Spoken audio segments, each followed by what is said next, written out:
Installing a rear M.2 drive cage and backplane.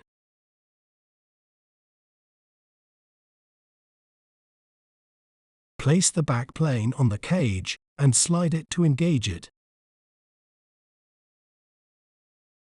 Fasten the screw to secure the backplane to the cage.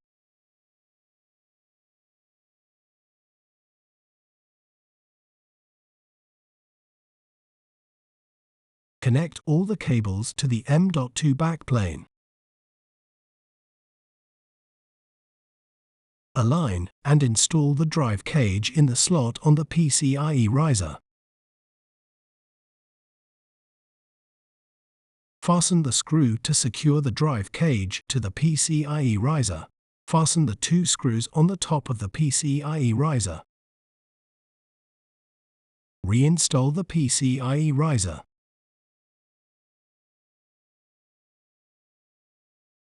Reinstall the rear top cover.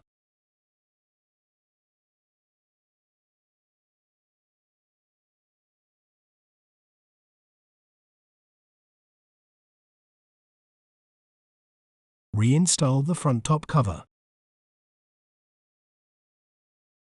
Reinstall all the hot swap M.2 drive assemblies into the rear M.2 drive cage.